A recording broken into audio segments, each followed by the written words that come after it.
Users of the ride-hailing app Uber could soon be charged for keeping a driver waiting for more than 2 minutes. At the same time, the company has been against adding a tipping function to the app.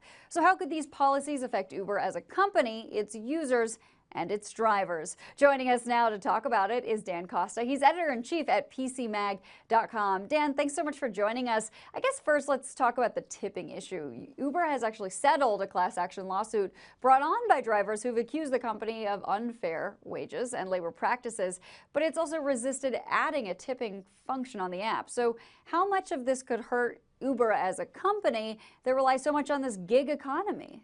Yeah. So the bottom line here is drivers want to be paid more money, and that's not surprising. Uber's resisting the tipping is really, they've got two arguments.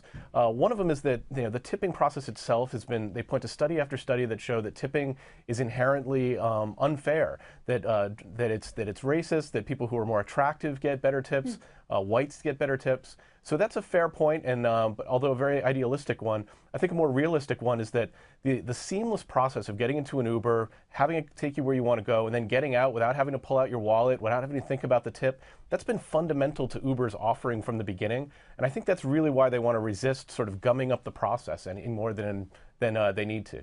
Yeah, I'm not familiar with the first point that you made, but the second point, I agree. That seamless process is really so nice and convenient, something you don't get certainly with traditional cabs. But Dan, at the same time, I mean, Uber users in New York, New Jersey, Phoenix, Dallas, they're now going to be charged for making drivers wait for more than 2 minutes. I understand a wait time. 2 minutes seems kind of short. I mean, how much do you see this being a turnoff to customers? Yeah, it might be. I mean, we got to talk about, the thing about Uber, its entire existence is based on the fact of removing friction from these processes, removing inefficiencies from the transportation industry, and they've done an amazing job of that. I think they're going to run these tests, they're going to see if they work, and the moment that people start jumping into yellow cabs instead of jumping into Ubers, they're going to change their policy. And I would say the same thing's going to happen with tipping too. If it turns out that they can't get drivers and that more drivers are going to a service like Lyft, which does support tipping, then they're going to make adjustments to their process. The interesting thing about Uber is that they're making all these adjustments at scale across this entire network. These are the types of arguments you used to have with an individual cabbie one at a time, and Uber's actually making changes to the entire system at once. So then that brings up another good point. I mean, Uber certainly now faces competition. You've always had city cabs, but there are other Uber-like services. There's Lyft and Via and some of these other ride-hailing apps. I mean, do you see Uber's policies, whether they implement them or not ultimately in the end, changing sort of the company's place in the competitive landscape? Yeah, I think they've been incredibly dominant so far on the strength of their brand.